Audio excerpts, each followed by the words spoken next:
our last topic, we saw that we want to help our physical and spiritual children learn to explain from the life of Tamar that the Lord will show great mercy to all who come to him in repentance and faith.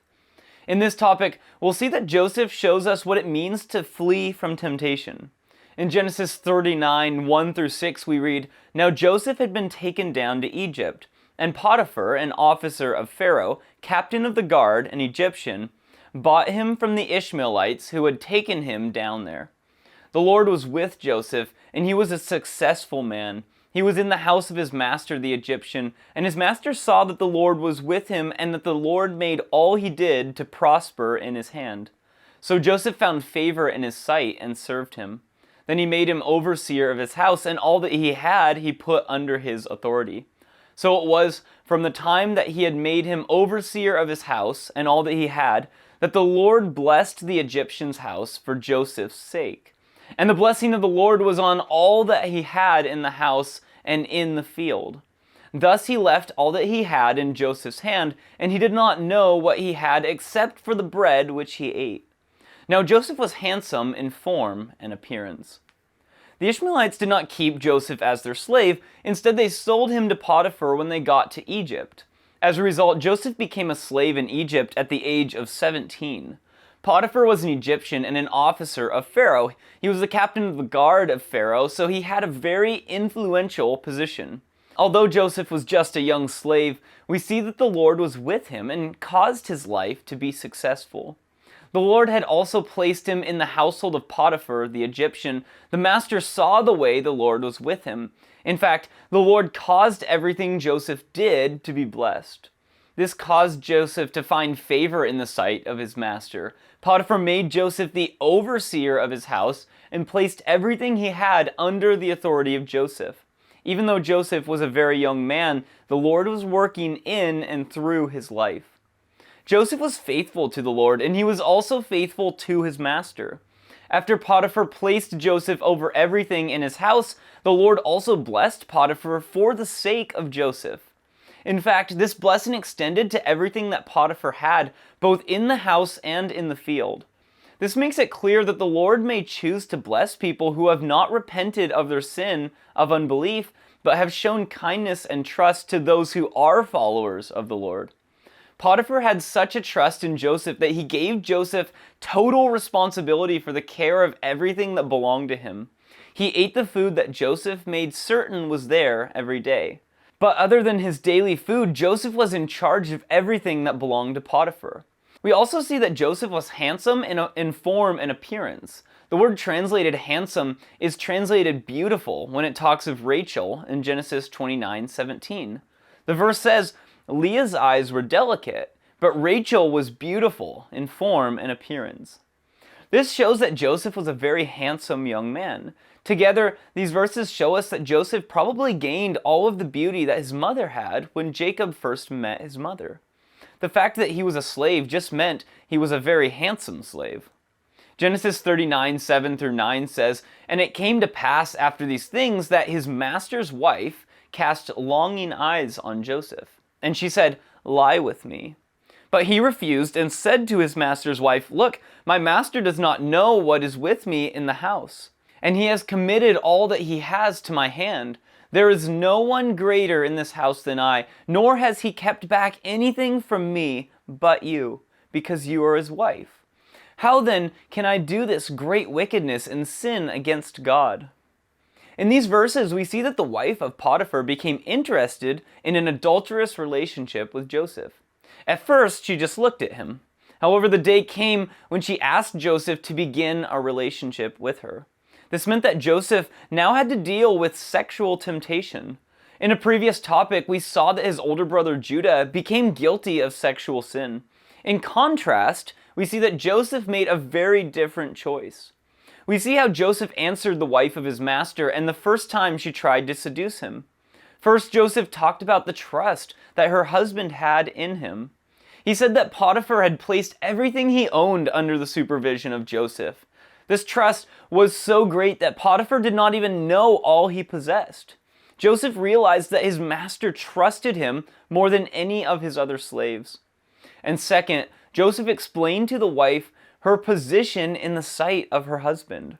Joseph said that of everything Potiphar had, his wife was the only person or thing that Potiphar had withheld from Joseph.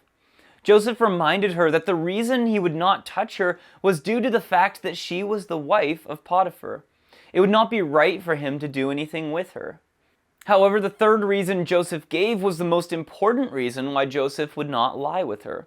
Joseph asked how he could do this great wickedness. The word translated wickedness is usually given as the opposite of good.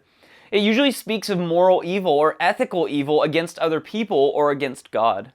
This can involve either words or actions against other people. In addition, it can involve words, actions, or evil sacrifices when it talks about God. Malachi 1:8 says, "And when you offer the blind as a sacrifice, is it not evil? And when you offer the lame and sick, is it not evil? Offer it then to your governor. Would he be pleased with you? Would he accept you favorably, says the Lord of hosts?" In this case, the word is used in relation to the sacrifices Israel made to God. Joseph chose to do what was pleasing to the Lord and not to follow desires of sinful flesh. Joseph also pointed out one other lesson about that wickedness. Joseph told the wife of Potiphar that for him to do such wickedness would be to sin against God. Here we learn a key lesson. Sins that we commit are sins against God, not just sins against another person. David realized this after he was confronted with his sin by Nathan the prophet. In his prayer to the Lord, David said in Psalm 51:4, "Against you, you only have I sinned and done this evil in your sight, that you may be found just when you speak and blameless when you judge." However, the wife of Potiphar did not stop trying to tempt Joseph. It's important for us to realize that we live in a sinful world, and those who have no relationship to God are dead in trespasses and sins. They reach a point where their conscience does not bother them because their conscience is seared. It's important for every follower of the Lord to depend on the Lord for victory over temptation. In Genesis 39:10-12, we go on to read, "So it was as she spoke to Joseph day by day, that he did not heed her to lie with her or to be with her. But it happened about this time when Joseph went into the house to do his work, and none of the men of the house was inside, that she caught him by his garment, saying, 'Lie with me.' But he left his garment in her hand and fled and ran outside." Here we see that the wife of Potiphar was very persistent. She continued to try and seduce him day after day. This is a reminder that Satan will continue to try to tempt followers of the Lord. However, Joseph had made a choice in his heart to please the Lord in all he did and refused to listen to her. Psalm 19 verse 14 says, "Let the words of my mouth and the meditations of my heart be acceptable in your sight, O Lord, my strength and my Redeemer." Joseph had made a commitment in his heart that he would not sin against the Lord. In fact, we see that Joseph chose to avoid being around the wife of Potiphar when he was in the house. However, one day, the wife of Potiphar saw the opportunity for which she had been waiting. She knew that none of the other men were in the house. Joseph went into the house to do his work, just as he did every day.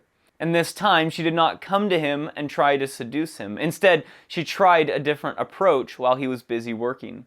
The word translated caught means to seize or to lay hold of. This meant that she probably slipped up from behind him and seized the garment or outer robe that he was wearing.